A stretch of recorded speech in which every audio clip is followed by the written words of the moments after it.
Film की शुरुआत एक नरेशन से होती है जिसमें बताया जाता है कि कुछ म्यूज़िक इतना पावरफुल होता है कि वो पास्ट और फ्यूचर की स्पिरिट्स को बुला सकता है, लेकिन उसी पावर से ईविल को भी अट्रैक्ट किया जा सकता है। कार्ल्सडेल, मिसिसिपी, अक्टूबर 1932। सैमी मूर एक चर्च की तरफ गाड़ी चलाकर आता है। उसकी हालत बुरी है, चेहरे पर पंजों के गहरे निशान हैं और उसके हाथ में गिटार की टूटी हुई नेक है। वो चर्च के अंदर जाता है जहां उसका फादर जेरिडाया, जो कि एक पादरी है, अपने बेटे की मदद करने की कोशिश करता है और उसे म्यूज़िक छोड़कर अपने पापों से तौबा करने के लिए कहता है। लेकिन सैमी चुपचाप गिटार की नेक को पकड़े रहता है। कहानी एक दिन पीछे जाती है।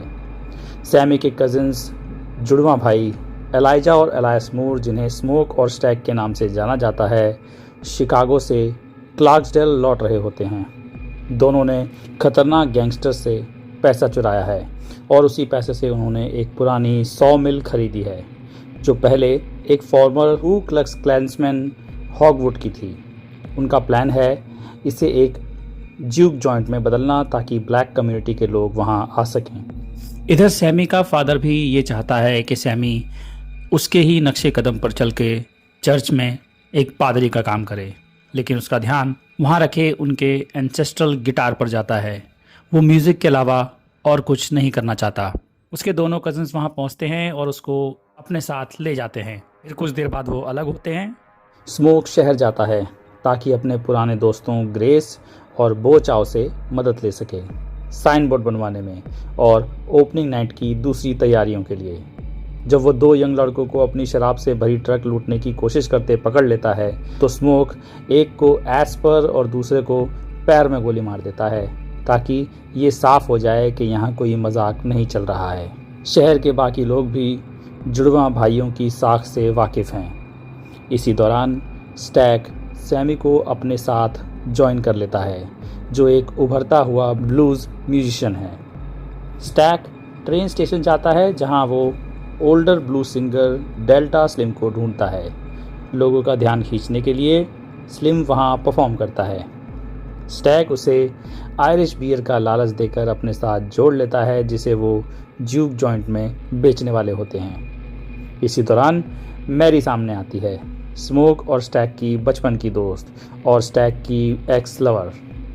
मैरी नाराज़ होती है क्योंकि उसकी माँ की मौत के बाद उन भाइयों ने ना तो उसकी कोई खबर ली और ना ही फूल भेजे, जबकि उसकी माँ उनके लिए भी माँ जैसी ही थी। स्टैक उसकी बातों पर ज़्यादा ध्यान नहीं देता। इधर सैमी की मुलाकात पर्लाइन से होती है, एक शादीशुदा लेडी जिससे वो फ्लर्ट करता है और उसे ज्यूक जॉइंट की ओपनिंग के लिए बुलाता है। वो भी एक ब्लूज सिंगर है जिससे सैमी काफ़ी इम्प्रेस होता है।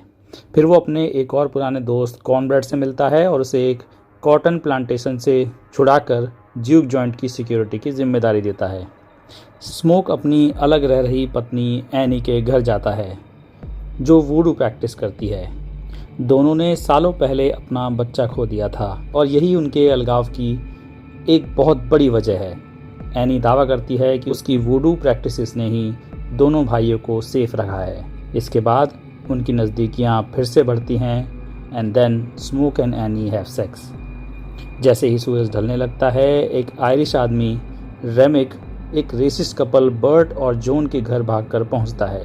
रेमिक उन्हें गोल्ड का लालच देकर अंदर आने के लिए दोनों को कन्विंस कर लेता है और कहता है कि उसे इंजन से बचाया जाए। कुछ ही देर बाद चॉकटॉस के कुछ लोग घर के पास आते हैं और जॉन को वार्निंग देते हैं कि रेमिक बहुत ख़तरनाक आदमी है, लेकिन जॉन उनकी बात नहीं मानती और उन्हें भगा देती है। जब वो वापस अंदर जाती है तो देखती है कि रेमिक एक वैम्पायर है और उसने बर्ट को भी वैम्पायर बना दिया है। फिर वो जॉन को भी वैम्पायर में बदल देते हैं। जुड़वा भाई ज्यूक जॉइंट खोलते हैं और भारी भीड़ उमड़ पड़ती है, लेकिन जगह तैयार करने में उनका बहुत पैसा खर्च हो चुका होता है। स्टैक और एनी स्मोक को मना लेते हैं कि अब कुछ लोगों को स्क्रिप्ट्स के बदले अंदर आने दिया जाए ताकि उनके खर्चे की थोड़ी कवरेज हो सके। मैरी को फैमिली मानकर अंदर जाने दिया जाता है, साथ ही इस वजह से भी कि वो अपनी माँ की तरफ से 1/8 ब्लैक है। स्टैक सैमी को परफॉर्म करने के लिए कहता है सैमी गाना शुरू करता है और उसका म्यूज़िक पूरे माहौल को मैस्मराइज कर देता है। उसका म्यूज़िक इतना पावरफुल होता है कि वो वाकई स्पिरिट्स को बुला लेता है। अलग अलग दौर और कल्चर्स के ब्लैक म्यूजिशियंस ज्यूक जॉइंट में दिखाई देते हैं, जैसे सब मिलकर जश्न मना रहे हों। ज्यूक जॉइंट जलता हुआ अपील होता है, लेकिन लोग नाचते रहते हैं। यही सीन रेमिक, बर्ट और जॉन का ध्यान अपनी तरफ खींचता है। वैम्पायर खुद को म्यूजिशियंस बताकर जॉइंट के बाहर आते हैं और कहते हैं कि वो म्यूज़िक सुनकर यहाँ आए हैं। वो थोड़ा म्यूज़िक बजाकर भी दिखाते हैं, लेकिन स्मोक को शक होता है और वो पैसे देने के बावजूद उन्हें अंदर आने से मना कर देता है। मैरी खुद उनसे बात करने जाती है क्योंकि उसे ऐसा लगता है कि भाइयों को पैसे की ज़रूरत है। वो उनके म्यूज़िक से इम्प्रेस होती है, लेकिन तभी वो देखती है कि रेमिक की आंखें लाल हो जाती हैं और उसके मुंह से लार टपकने लगती है। मैरी पीछे हटने लगती है, तभी रेमिक उड़कर उसकी तरफ बढ़ता है और उसे भी वैम्पायर बना देता है। इधर सैमी पर्लाइन को एक कमरे में ले जाता है और उसके साथ सेक्स करता है। मैरी को वापस ज्यूक जॉइंट के अंदर आने दिया जाता है क्योंकि वो लोग इससे वाकिफ नहीं थे। उसी वक्त कॉनब्रैड बाहर यूरिनेट करने जाता है और उसकी जगह स्लिम सिक्योरिटी संभालता है। बर्ट और जॉन कॉनब्रैड को उकसाकर उसे दूर ले जाते हैं। वो पहले स्मोक को लुभाने की कोशिश करती है, फिर स्टैक की ओर लौट जाती है। दोनों एक कमरे में जाते हैं and then they have sex. इसी दौरान स्मोक एक झगड़े को संभालता है जहां एक आदमी ने डाइसिस में धोखा पकड़े जाने पर दूसरे के चेहरे पर उस तरह से अटैक कर दिया होता है। स्मोक सैमी से स्टैक को बुलवाने के लिए सोचता है, लेकिन आवाज़ सुनकर वो शर्म की वजह से उसे बीच में नहीं रोक पाता। जब स्मोक खुद वहां जाता है तो वो देखता है कि मैरी स्टैक की गर्दन में दांत गड़ा रही है। स्मोक उस पर गोलियां चला देता है, लेकिन मैरी बच जाती है और सबको मारने की कसम खाकर वहां से भाग जाती है। स्मोक स्टैक को बचाने की कोशिश करता है, लेकिन उसकी मौत हो जाती है। स्मोक और स्लिम सभी लोगों को ज्यूक जॉइंट से बाहर भेज देते हैं। अंदर सिर्फ स्मोक, सैमी, एनी, स्लिम, पर्लाइन और ग्रेस बचते हैं। कुछ देर बाद कॉनब्रैड लौटता है और अंदर आने की जिद करता है। एनी को कुछ गड़बड़ लगती है। जैसे ही कॉनब्रैड पैसे ऑफर करता है, वो वैम्पायर बनकर स्मोक को काटने की कोशिश करता है, लेकिन स्मोक उसे चेहरे पर गोली मार देता है और वो भाग जाता है। एनी समझ जाती है कि वो वैम्पायर से लड़ रहे हैं। स्टैक अलमारी के अंदर वैम्पायर बनकर जिंदा हो जाता है और बाहर निकलता है, लेकिन एनी उसके चेहरे पर गार्लिक का रस डाल देती है और वो भाग जाता है। बाकी वैम्पायर बाहर मौजूद लोगों को भी बदल देते हैं, जिनमें बो चाओ भी शामिल है। बाहर वैम्पायर्स की भीड़ जमा हो जाती है। रेमिक मैरी, स्टैक, बर्ट और जॉन के साथ आगे आता है। वो बताता है कि ये सब एक साजिश थी। हॉगवुड ट्रिपल के का ग्रैंड ड्रैगन है और वो चाहता था कि बर्ट अपने लोगों के साथ आकर सभी को मार दे। स्टैक उसकी पुष्टि करता है क्योंकि उसने वैम्पायर बनने के बाद रेमिक की मेमोरीज देख ली हैं। रेमिक ट्रिपल के की रेसिज्म आइडियोलॉजी में यकीन नहीं करता। उसे चाहिए सैमी, क्योंकि उसका म्यूज़िक उन लोगों की आत्माएं बुला सकता है जिन्हें रेमिक ने खो दिया था। रेमिक सबको वैम्पायर बनाने का ऑफ़र देता है ताकि वो अमर हो जाएं और रेशियल टॉर्चर से बच सकें। जब वो मना कर देते हैं तो रेमिक ग्रेस और बो की बेटी लीज़ा को नुकसान पहुंचाने की धमकी देता है। अब आखिरी लड़ाई शुरू होती है।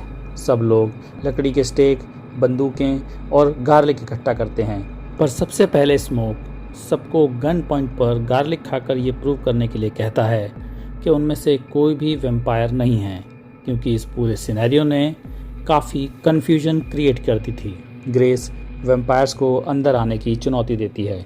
ग्रेस बो के शरीर में स्टेक घोंप देती है और दोनों आग में जलने लगते हैं। स्लिम अपना हाथ काटकर वैम्पायर्स को अपनी ओर अट्रैक्ट करता है।